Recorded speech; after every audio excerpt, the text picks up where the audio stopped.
is Kohlrausch law and its application. Next step.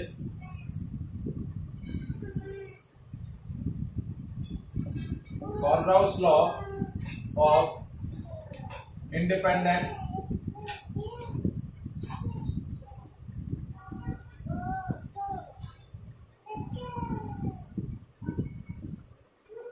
migrations of ion.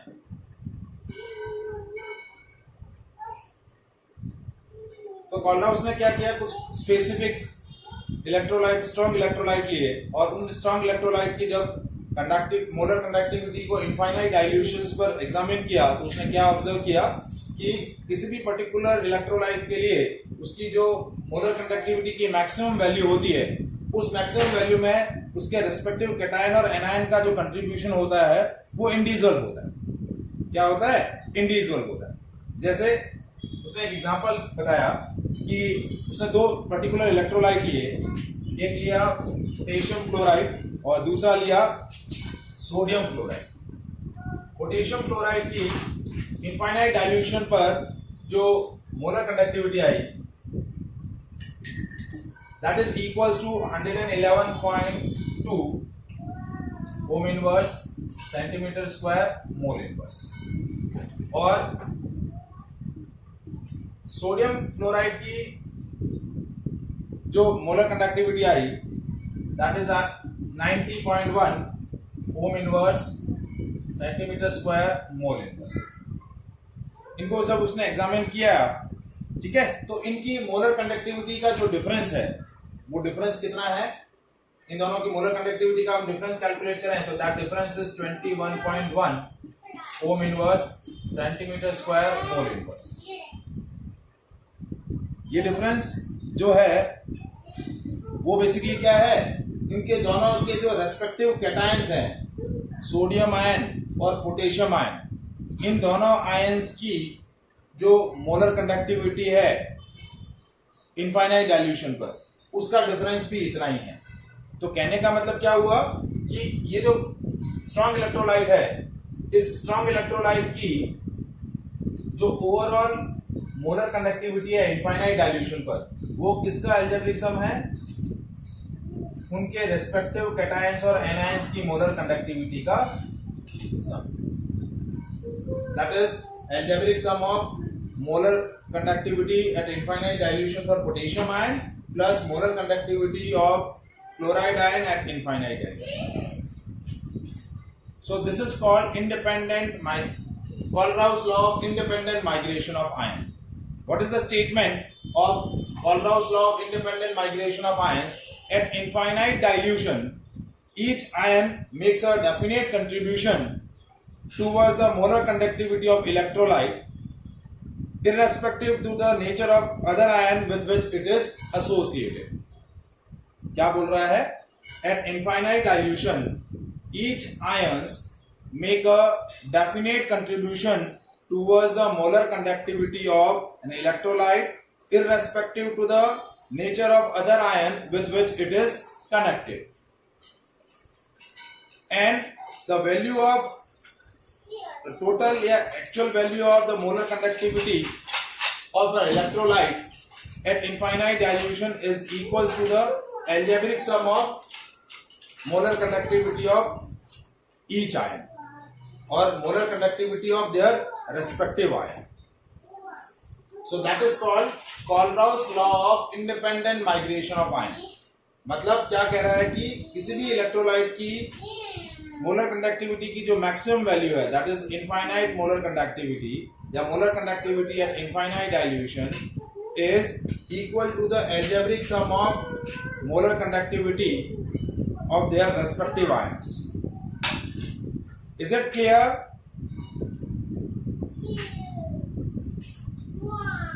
समझ में आया? तो हम स्टेटमेंट जब इसको डिस्कस करें, so Kohlrausch law states that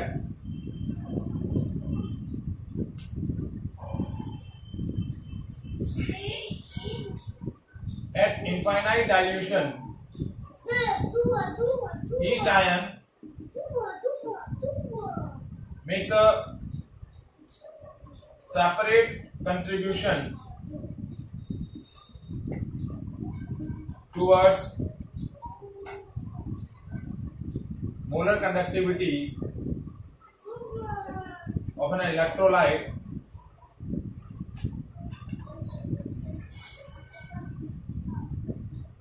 irrespective to the nature of other ion with which it is associated, and total value of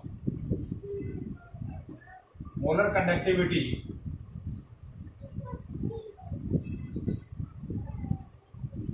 at infinite dilution for an electrolyte is equal to algebraic sum of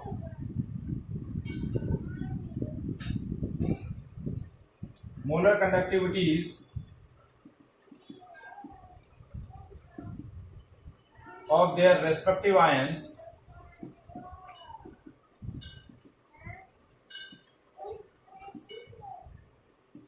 at infinite dilution. Means lambda m infinite for any electrolyte is equals to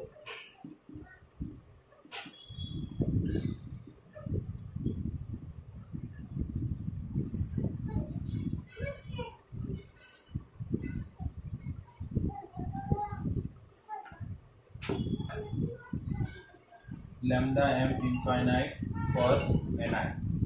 ये V plus into V minus, ये V plus क्या है,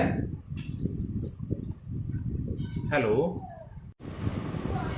is equals to means total molar conductivity of electrolyte at infinite dilution is molar conductivity of cation plus molar conductivity of anion, algebraic sum of molar conductivity of their respective ions. अब ये देखिए, ये जो V plus और V minus मैंने लिखा है, ये क्या है आपके, these are basically the number of cation and number of anion. V plus क्या है, the number of cation, और V माइनस क्या है, number of anion.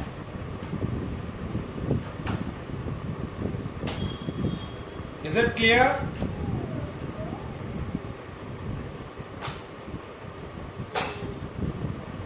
जैसे देखिए, for example, if you are taking a electrolyte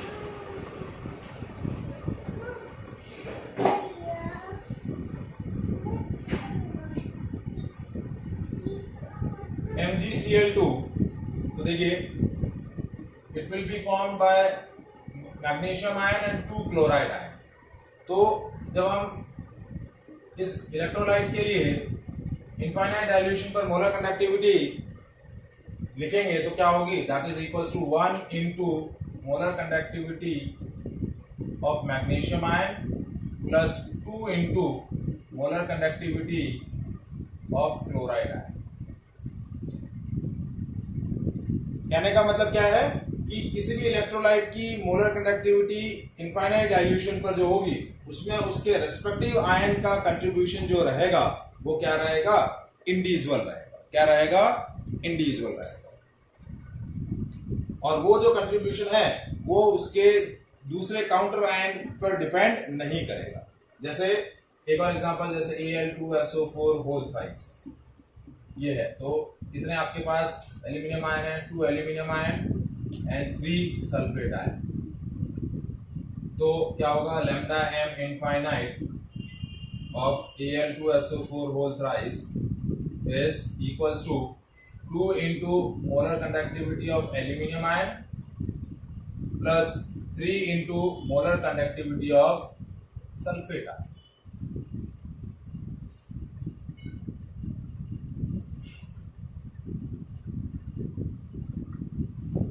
Is it clear?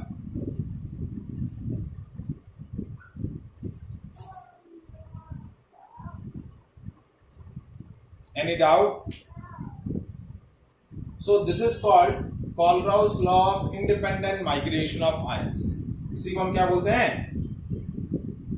Kohlrausch law of independent migration of ion. और ये जो लॉ है, इस लॉ की हेल्प से हम किसी भी इलेक्ट्रोलाइट का मोलर कंडक्टिविटी इनफाइनाइट डाइल्यूशन पर कैलकुलेट कर सकते हैं। Either it is strong electrolyte, either it is weak electrolyte. या वीक इलेक्ट्रोलाइट हो तो भी चलेगा, स्ट्रॉन्ग इलेक्ट्रोलाइट हो तो भी चलेगा।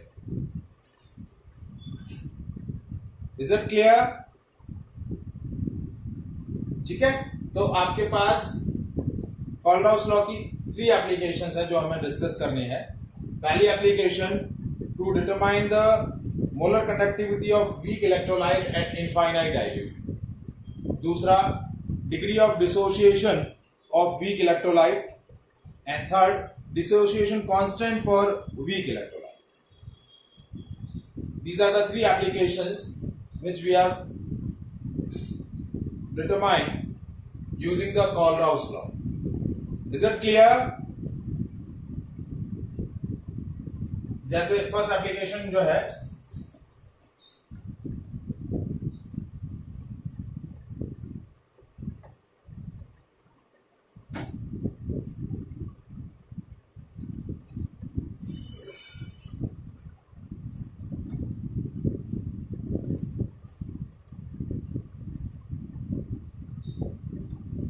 Kohlrausch law applications। तो पहला है molar conductivity of weak electrolyte at infinite dilution. Second application है degree of dissociation for weak electrolyte.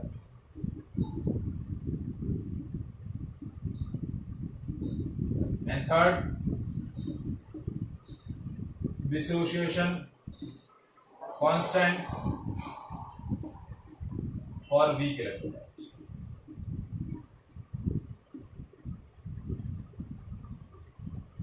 That is AA। ठीक है, तो ये तीनों वैल्यूज हम कैलकुलेट कर सकते हैं बाय यूजिंग कॉलराउस लॉ।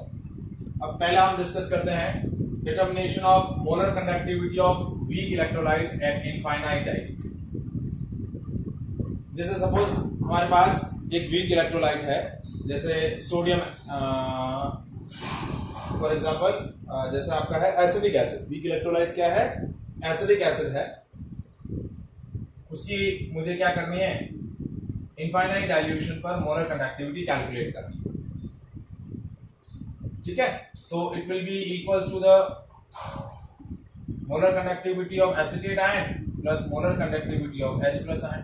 क्योंकि कॉलराउस लॉ यही बोल रहा है कि किसी भी आयन, किसी भी इलेक्ट्रोलाइट की जो मोलर कंडक्टिविटी इनफाइनाइट डाइल्यूशन पर होगी, उसमें उसके रिस्पेक्टिव आयन का कंट्रीब्यूशन क्या रहेगा? इंडिविजुअल कंट्रीब्यूशन रहेगा। And total molar conductivity is algebraic sum of molar conductivity of their respective ion. ठीक है, अब क्वेश्चन क्या दिया हुआ है कि क्वेश्चन इस तरीके से है कि calculate the molar conductivity of acidic acid eight infinite dilution if the molar conductivity of sodium acetate, hydrogen chloride NaHCl and sodium chloride at infinite dilution is 91, 426.16 and 126.45 ohm inverse centimeter square mole inverse, that is given। यानी आपको क्या दिया हुआ है? इस electrolyte की molar conductivity infinite dilution पर calculate करने के लिए आपको सोडियम एसिटेट की मोलर कंडक्टिविटी दे रखी है, HCl की मोलर कंडक्टिविटी दे रखी है और NaCl की मोलर कंडक्टिविटी दे रखी है। तो सोडियम एसिटेट की मोलर कंडक्टिविटी कितनी है? 91 ohm inverse centimetre square mole inverse. HCl की क्या है? 426.16 ohm inverse centimetre square mole inverse. और तीसरा जो आपका है NaCl, इसकी है 126.45 ohm inverse centimetre square mole inverse. ठीक है, अब इसकी कैलकुलेट करनी है इन तीनों स्ट्रॉन्ग इलेक्ट्रोलाइट की मोलर कंडक्टिविटी की हेल्प से। तो देखिए हमें ये इक्वेशन फॉर्म करना है और आपके पास तीन इक्वेशंस कौन कौन सी है। देखिए सोडियम एसिटेट के लिए हम क्या लिखेंगे, it will be molar conductivity of acetate ion plus molar conductivity of sodium ion. ये होगा molar conductivity of H plus ion and molar conductivity of chloride ion, और ये होगा molar conductivity of sodium ion plus molar conductivity of chloride ion. अब ये तीन equations हमने कोल्डहाउस law की हेल्प से लिखी हैं, क्योंकि हर एक इलेक्ट्रोलाइट के लिए उसकी मोलर कंडक्टिविटी का कंट्रीब्यूशन, मोलर कंडक्टिविटी का वैल्यू जो होता है उसमें उसके रेस्पेक्टिव आयन का कंट्रीब्यूशन सेपरेट रहता है। ठीक है, तो अब कैसे करेंगे, आपको ये तीनों इक्वेशंस दे रखी है और उसकी हेल्प से आपको ये फोर्थ इक्वेशन फॉर्म करनी है। तो हम कैसे करेंगे, देखिए कि we are just adding the value of these two electrolytes को ऐड कर देंगे, इनकी मोलर कंडक्टिविटी को ऐड कर देंगे और इससे सब्ट्रैक्ट कर लेंगे। जैसे हमने क्या किया, equation 1 plus equation 2 minus equation 3। जो ऑपरेशन हम क्या कर रहे हैं, इनकी इक्वेशन साइड पे लगा रहे हैं, वही ऑपरेशन हम इनकी क्या करेंगे, न्यूमेरिकल वैल्यूज पे भी क्या कर देंगे, अप्लाई करेंगे। तो देखिए इक्वेशन साइड में जब हमने लगाया तो क्या देखिए, CH3COO minus plus lambda Na plus plus lambda H plus of lambda Cl minus minus Na plus. तो देखिए ये Cl माइनस से Cl माइनस कैंसिल और सोडियम से सोडियम कैंसिल, और आपको क्या मिल जाएगी, इक्वेशन 4 मिल जाएगी। Equation 4 CH3COO minus plus H plus that is equal to molar conductivity of acetic acid. तो जो ऑपरेशन हमने क्या किया है, न्यूमेरिकल इक्वेशन साइड में लगाया, वही हम न्यूमेरिकल वैल्यूज पे लगा देंगे। तो न्यूमेरिकल वैल्यूज क्या आएगी, देखिए सोडियम एसिटेट की आपकी मोलर कंडक्टिविटी क्या है, 91। फिर हाइड्रोजन क्लोराइड की थी 426.16 माइनस सोडियम क्लोराइड की थी 126.45। So that is the value of molar conductivity of acetic acid eight infinite dilution. 91 plus 426.16 minus 126.45. So that value comes 390.71 ohm inverse centimeter square mole inverse. Is it clear? So that is the first application to determine the molar conductivity of weak electrolyte at infinite dilution. Any doubt?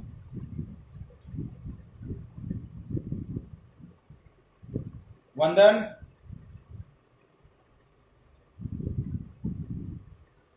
अब इसी variety में हम एक और question करते हैं। Next question, calculate the molar conductivity of ammonium hydroxide at infinite dilution if the molar conductivity of barium hydroxide, barium chloride and ammonium chlorides are given. आपको क्या कैलकुलेट करना है,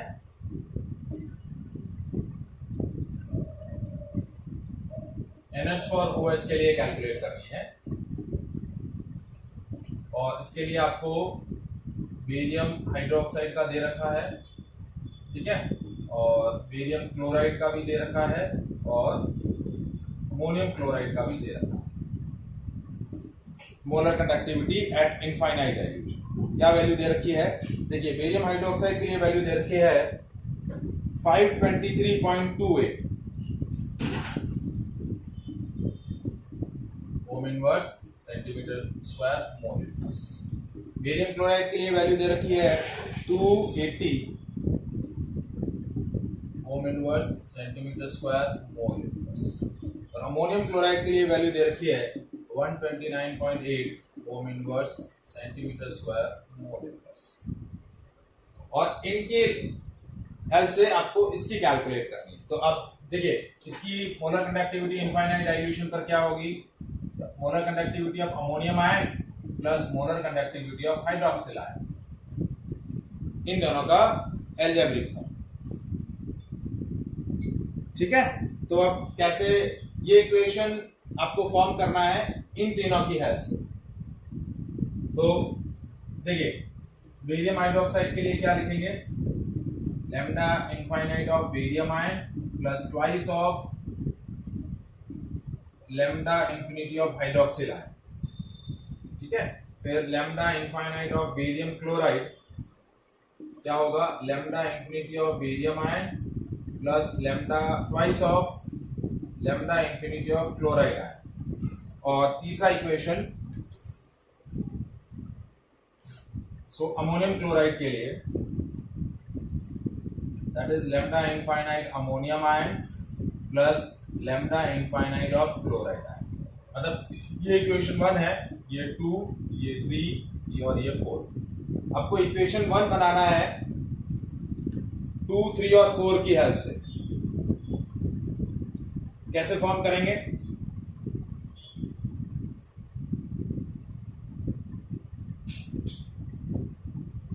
हाँ जी बताइए कैसे करना है। मुझे ये इक्वेशन फॉर्म करनी है इन तीनों की हेल्प से।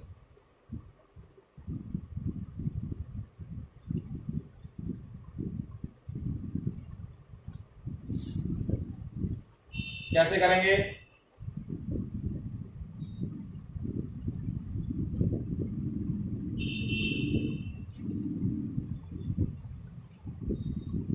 Equation 2 minus equation 3। बट देखिए ये यहाँ देखिए हाइड्रोक्सिल आयन 2 है, क्लोराइड आयन 2 है, यहाँ क्लोराइड आयन 1 ही है और यहाँ हमें हाइड्रोक्सिल आयन 1 ही चाहिए।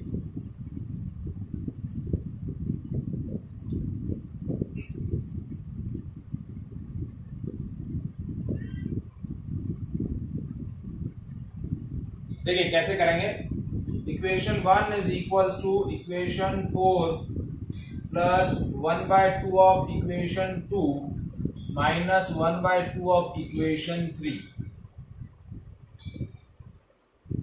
ये ऑपरेशन लगेगा। देखिए इक्वेशन 4 क्या आया, ammonium ion and chloride ion, उसमें से अब उसमें आपको ऐड करना है इक्वेशन 2 का हाफ, यानी lambda infinite of barium by 2 plus hydroxyl ion, ये 2 से 1/2 कैंसिल हो जाएगा।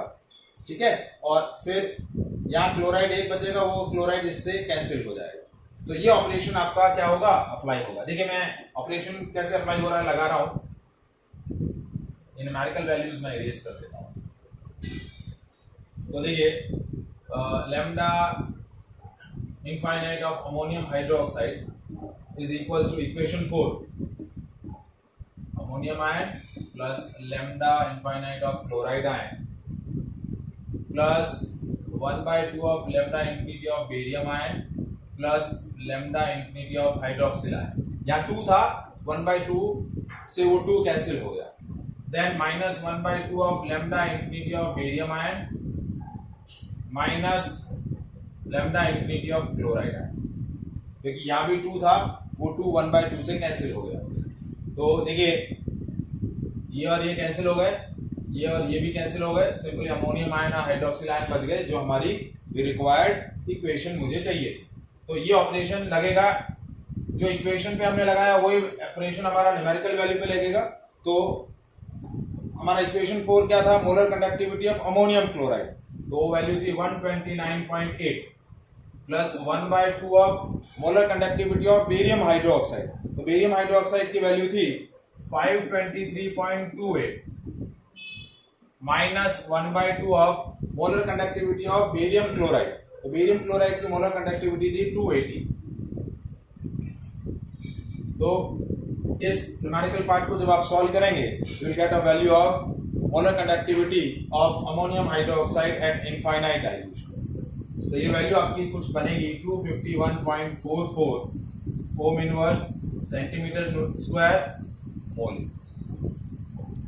So that is the first application of Kohlrausch law of independent migration of ions. Is it clear?